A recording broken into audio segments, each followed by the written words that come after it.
প্রিয় ছাত্রছাত্রীরা, আমি আজ শুরু করছি রিপ্রোডাক্টিভ হেলথ বা জননগত স্বাস্থ্য এই অধ্যায়টি শুরু করছি। এবং প্রথমেই তোমাদের কয়েকটা আমি প্রশ্ন যেগুলো আলোচনা করার সেগুলো বলে নিই যে রিপ্রোডাক্টিভ হেলথ কাকে বলে বা জননগত স্বাস্থ্য কাকে বলে, এর তাৎপর্য কী, তারপরে এসটিডি কি, এসটিডি বা সেক্সুয়ালি ট্রান্সমিটেড ডিজিজেস কি, এসটিডি কিভাবে বিস্তার লাভ করে, এসটিডি প্রতিরোধের উপায় কি, এসটিডি নির্ণয়ের জন্য কি কি পরীক্ষা করা হয়, আর গুরুত্বপূর্ণ এসটিডিগুলির প্যাথোজেনের নাম এবং প্রধান লক্ষণগুলি উল্লেখ করব। এবার আজকে আমরা এই পর্বে এইগুলো বিষয়গুলো নিয়ে আলোচনা করছি। তো এসটিডি, আগে আমরা এসটিডি বলার আগে আমরা রিপ্রোডাক্টিভ হেলথ এটা কি একটু আলোচনা করব। যে রিপ্রোডাক্টিভ হেলথ হচ্ছে যে নারী এবং পুরুষ তাদের যৌবনকালে তাদের জননাঙ্গের স্বাস্থ্য, মানে স্বাস্থ্য বজায় রাখা, তাদের স্বাভাবিকতা ও তাদের কার্যকারিতা বজায় রাখার জন্য এবং জনন অঙ্গ সংক্রান্ত বিভিন্ন রোগ প্রতিরোধ করার জন্য যে ব্যবস্থা তাকেই বলা হয় রিপ্রোডাক্টিভ হেলথ। তো রিপ্রোডাক্টিভ হেলথ বা জননগত স্বাস্থ্যের তাৎপর্য মধ্যে আমরা আলোচনা করব।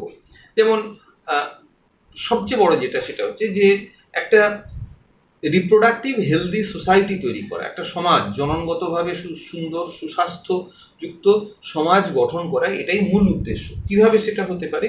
যেমন যে বিভিন্ন রিপ্রোডাক্টিভ অর্গান, জননাঙ্গ সম্বন্ধে সঠিক জ্ঞান এটা দরকার মানুষের মধ্যে তৈরি করা। যে বিভিন্ন যৌন সংক্রামক রোগ এগুলো সম্বন্ধে সচেতন করা,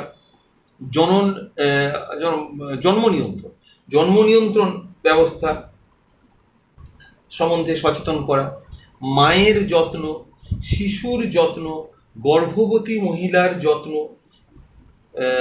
সম্বন্ধে সচেতন করা, স্তনদুগ্ধ পানের উপযোগিতা সম্বন্ধে সচেতন করা, নারী এবং পুরুষ অর্থাৎ কন্যা সন্তান এবং পুত্র সন্তান সবাই উভয়েরই যে সমান গুরুত্ব রয়েছে এ সম্বন্ধে মানুষকে সচেতন করা, জনসংখ্যা নিয়ন্ত্রণ সম্পর্কে সচেতন করা মানুষকে, অর্থাৎ এই বিষয়ে ফ্যামিলি প্ল্যানিং বা পরিবার পরিকল্পনা বিষয়টি সম্বন্ধে সাধারণ মানুষকে অবহিত করা এবং সেই অনুযায়ী তাদের যে তাদের পালন করা, সেই ফ্যামিলি প্ল্যানিং এটা করতে মানুষকে উৎসাহিত করা, যৌনতা সংক্রান্ত বিভিন্ন ধরনের যে ক্ষতিকর মেয়েদের ওপর যে নানা রকম অত্যাচার অবিচার হয় যে যৌনতা সংক্রান্ত, সেগুলো সম্বন্ধে মানুষকে সচেতন করা এবং সেগুলো রোধ করার ব্যবস্থা করা, যে অপরাধমূলক যে কাজগুলো হয় সেগুলো সম্বন্ধে রোধ করার ব্যবস্থা করা, অ্যামনিওসেন্টেসিস পদ্ধতিতে কন্যা ভ্রূণ হত্যা এটা বন্ধ করা এবং এটা যাতে না হয় সেজন্য মানুষকে সচেতন করা, টিকাকরণ, শিশুদের টিকাকরণ সম্পর্কে মানুষকে সচেতন করা, এই যে বিষয়গুলো আলোচনা করলাম এগুলোই হচ্ছে রিপ্রোডাক্টিভ হেলথের তাৎপর্য বা উদ্দেশ্য। এরপর আমরা যেটা বলবো যে সেক্সুয়ালি ট্রান্সমিটেড ডিজিজ, অর্থাৎ যৌন সংস্পর্শের মধ্যে দিয়ে যে রোগগুলি ছড়ায় তাদেরকে বলা হয় সেক্সুয়ালি ট্রান্সমিটেড ডিজিজেস বা এসটিডি। এই এসটিডিগুলো সাধারণত কিভাবে ছড়ায়? প্রথমত যেটা হয় অসুরক্ষিত যৌন সংসর্গের মাধ্যমে, কোনো নিরাপত্তা বিহীন কোনো যৌন সংসর্গের মধ্যে দিয়ে ছড়ায়। এছাড়া বহুগামিতা, পলিগ্যামি, অর্থাৎ এক পুরুষ বহু মহিলার সঙ্গে যৌন সম্পর্ক স্থাপন করলে কিংবা এক মহিলা বহু পুরুষের সঙ্গে যৌন সম্পর্ক স্থাপন করলে যাকে পলিগ্যামি বলা হয়, তার মাধ্যমেও হওয়ার সম্ভাবনা, এসটিডি হওয়ার সম্ভাবনা থাকে। এছাড়াও চিকিৎসার কাজে ব্যবহৃত ইঞ্জেকশনের সিরিঞ্জ, অপারেশনের যন্ত্রপাতি যদি জীবাণুমুক্ত না করে ব্যবহার করা হয় তাহলেও কিছু এসটিডি তার মাধ্যমেও সংক্রামিত হতে পারে। রক্ত সঞ্চারণের মাধ্যমে, আক্রান্ত ব্যক্তি রক্ত সঞ্চারণের মাধ্যমেও হয়। অনেক সময় গর্ভবতী মা যদি কোনো এসটিডিতে আক্রান্ত হয় তাহলে তার গর্ভস্থ সন্তানও আক্রান্ত হতে পারে। এইগুলো ভাবে সংক্রমণ হয়। কি করা উচিত?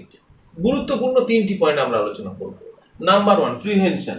Avoid sex with unknown or multiple partner, অর্থাৎ অজানা এবং বহু সঙ্গীর সঙ্গে অ্যাভয়েড করা, যৌন সম্পর্ক অ্যাভয়েড করা। ইউজ কন্ডমস ডিউরিং ইন্টারকোর্স, অর্থাৎ যৌন মিলনের সময় পুরুষদের ক্ষেত্রে কন্ডোম ব্যবহার করা। কনসাল্ট ডক্টর, অর্থাৎ যদি কোনো যৌন সংসর্গিত রোগের সম্ভাবনা দেখা দেয় বা লক্ষণ বোঝা যায় তাহলে অবশ্যই কোনো বিশেষজ্ঞ চিকিৎসকের কাছে গিয়ে তার পরামর্শ নেওয়া। যে টেস্টগুলো করা হয় এই সাধারণত এসটিডি নির্ধারণে, যেমন ELISA, enzyme linked immunosorbent assay, enzyme linked immunosorbent assay, ELISA. PCR, polymerase chain reaction, DNA hybridisation ইত্যাদি পরীক্ষাগুলো করা হয়। এবার আমরা আসবো যে গুরুত্বপূর্ণ কিছু রোগ, যে রোগগুলো সম্বন্ধে আমরা এখানে আলোচনা করছি এসটিডি সম্বন্ধে। প্রথমে আসা যাক গনোরিয়া। গনোরিয়া হলো একটি ব্যাকটেরিয়া ঘটিত রোগ। গনোরিয়া যে প্যাথোজেন, এর প্যাথোজেনের নাম নিসেরিয়া গনোরি। খুব কেয়ারফুল থাকবে, নিসেরিয়া এবং গনোরি, বিশেষ করে গনোরি স্পেলিং GONORRHOEAE, নিসেরিয়া গনোরি। রোগের নাম গনোরিয়া, ব্যাকটেরিয়া ঘটিত রোগ। কি হয়, যে একটা লক্ষণ, এগুলো আমি গুরুত্বপূর্ণ যেগুলো বলছি শুনে নাও, তোমরা নোট ডাউনও করতে পারো। পুরুষদের মূত্রনালী থেকে পুঁজ নির্গত হয়, স্ত্রীলোকদের জরায়ু থেকে পুঁজ ও শ্লেষ্মাযুক্ত সংক্রামিত তরল নিঃসৃত হয়। মূত্রত্যাগের সময় মূত্রনালীতে প্রবল যন্ত্রণা অনুভূত হয়। আক্রান্ত মায়ের থেকে শিশুদের আর্থ্রাইটিস ও চোখে সংক্রমণ দেখা যায়। দ্বিতীয় রোগে আসছি, সিফিলিস। সিফিলিস হলো একটি ব্যাকটেরিয়া ঘটিত রোগ এবং এর যে প্যাথোজেনের নাম হলো ট্রেপোনিমা প্যালিডাম। এই রোগের ক্ষেত্রে আমরা যে লক্ষণগুলো দেখি সেগুলো কতগুলো স্টেজ দেখা যায়। প্রধানত 3টি স্টেজ দেখা যায়। প্রথম স্টেজে যেটা হয় সেটা হচ্ছে যে একটা জননাঙ্গের চতুর্দিকে যন্ত্রণাহীন ক্ষত দেখা যায় জননাঙ্গের চতুর্দিকে, এবং সেটা এবং লসিকা গ্রন্থির স্ফীতি দেখা যায়। কিছুদিন পর দ্বিতীয় স্টেজ আসে। দ্বিতীয় স্টেজে দেখা যায় যে এই ক্ষতগুলো সেরে যায়, শুকিয়ে যায় বা সেরে যায়, ক্ষতগুলো নিরাময় হয়ে যায় এবং ত্বকে দেখা যায় কিছু ক্ষত তৈরি হয়েছে, কখনো র্যাশ তৈরি হয়েছে ত্বকে, চুল পড়ে যায়, জয়েন্টগুলো ফুলে যায়, অর্থাৎ অস্থিসন্ধিগুলো ফুলে যায় এবং ইনফ্লুয়েঞ্জার মতো সামান্য জ্বরের লক্ষণ দেখা যায়। এরপর তৃতীয় দশা, tertiary stage. First stage, second stage এবং টার্সিয়ারি বা থার্ড স্টেজ। সেখানে দেখা যায় যে এইবার যে ঘাগুলো হয়েছিল সেগুলো খুব তীব্র হয় সেই জায়গায়, এবং তালুতে, বিশেষ করে মুখের মধ্যে যে তালু, সেই তালু, নাক এবং পায়ের তলায় ঘা তৈরি হয়, খুব ক্রনিক ঘা, তীব্র ঘা হয়। এছাড়া প্যারালাইসিস হয়ে যেতে পারে ধীরে ধীরে, ব্রেন ড্যামেজ হয়, মস্তিষ্কের ক্ষতি হয়, অন্ধত্ব হতে পারে এবং হৃদরোগ হতে পারে। এইগুলো শেষ দশাতে হতে পারে। তাই এগুলো হচ্ছে সিফিলিসের বৈশিষ্ট্য। এরপরে আমরা আসবো এইডস। এইডস অর্থাৎ অ্যাকোয়ার্ড ইমিউনো ডেফিসিয়েন্সি সিনড্রোম, এবং এটি একটি ভাইরাস ঘটিত রোগ। ভাইরাসের নাম হলো হিউম্যান ইমিউনো ডেফিসিয়েন্সি ভাইরাস বা HIV। এর সম্বন্ধে তোমাদের ধারণা আছে। এখানে যেটা ঘটনা ঘটে সেটা হচ্ছে যে এই ভাইরাসটি টি লিম্ফোসাইটগুলোকে ধ্বংস করে দেয় এবং তার ফলে মানবদেহের যে রোগ প্রতিরোধ ক্ষমতা ধীরে ধীরে ধীরে ধীরে নষ্ট হয়ে যায়, ইমিউনিটি নষ্ট হয়ে যায়, অর্থাৎ ইমিউনো ডেফিসিয়েন্সি হয়।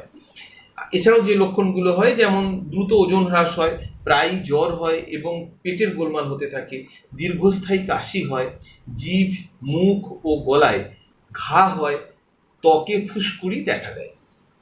এরপরে আসছে হেপাটাইটিস বি। হেপাটাইটিস বি একটি ভাইরাস ঘটিত রোগ এবং এর যে প্যাথোজেন তার নাম হচ্ছে এইচবিভি বা hepatitis B virus.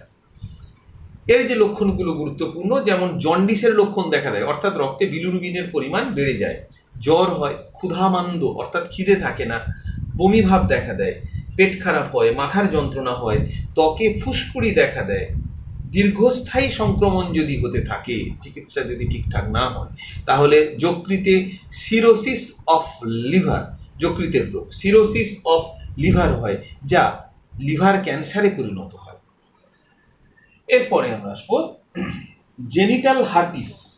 Genital herpes এটা একটি ভাইরাস ঘটিত রোগ, আর যে ভাইরাসের নাম হলো herpes simplex virus. Herpes simplex virus এই রোগের ক্ষেত্রে জননাঙ্গের বাইরে এবং পায়ুর চতুর্দিকে ছোট ছোট গুটি গুটি তৈরি হয় এবং যন্ত্রণাদায়ক ঘা হয়। এছাড়া স্ত্রীলোকের যোনি ও মূত্রনালী থেকে ভাইরাস সমন্বিত রস ক্ষরিত হয়, জ্বর হয়, মাথা ব্যথা হয় এবং লসিকা গ্রন্থির স্ফীতি হয়। এটা হলো জেনিটাল হারপিস। এরপরে জেনিটাল ওয়ার্স। জেনিটাল ওয়ার্স এটাও ভাইরাস ঘটিত রোগ, হিউম্যান প্যাপিলোমা ভাইরাস, এইচপিভি বা হিউম্যান প্যাপিলোমা ভাইরাস। এর থেকে কি হয় না, ত্বকে জননেন্দ্রিয়ের বাইরে এবং পায়ুর চতুর্দিকে আঁচিল সৃষ্টি হয়। এটা হলো জেনিটাল ওয়ার্ট। এরপরে ট্রাইকোমোনিয়েসিস। এটি হলো একটি প্রোটোজোয়া ঘটিত রোগ, ট্রাইকোমোনিয়েসিস। এর প্যাথোজেনের নাম ট্রাইকোমোনাস ভ্যাজাইনালিস। এর লক্ষণ হচ্ছে, স্ত্রীলোকের ক্ষেত্রে প্রথমে বলি যে যোনি থেকে দুর্গন্ধযুক্ত হালকা হলুদ রঙের রস ক্ষরিত হয়, আর যোনির মধ্যে প্রদাহ হয় এবং পুড়ে যাওয়ার মতো অনুভূতি হয়। পুরুষদের ক্ষেত্রে একই রকমই অনেকটা, এদের ক্ষেত্রে এপিডিডাইমাইটিস অর্থাৎ এপিডিডাইমিসের প্রদাহ, প্রোস্টাটাইটিস বা প্রস্টেট গ্রন্থির প্রদাহ এবং সেখানে পুড়ে যাওয়ার মতো অনুভূতি হয়, এই যন্ত্রণার অনুভূতি। লাস্টলি ক্ল্যামাইডিয়াসিস হচ্ছে ক্ল্যামাইডিয়া ঘটিত রোগ এবং এর প্যাথোজেনের নাম ক্ল্যামাইডিয়া ট্র্যাকোম্যাটিস। এর লক্ষণগুলি হলো মূত্রনালী ও এপিডিডাইমিসে প্রদাহ হয়, শুক্রাশয়ে ব্যথা হয় এবং গাঢ় হলুদ রঙের মিউকাস ও পুঁজ নিঃসৃত হয়। তাহলে আমরা গুরুত্বপূর্ণ রোগ অবশ্যই তার প্যাথোজেনগুলোর নাম মুখস্থ করবে এবং ইম্পর্টেন্ট লক্ষণ যেগুলো বললাম সেগুলো মনে রাখবে। আশা করি তোমরা এই পর্যন্ত যা আলোচনা করলাম সেটা তোমরা বুঝতে পেরেছো।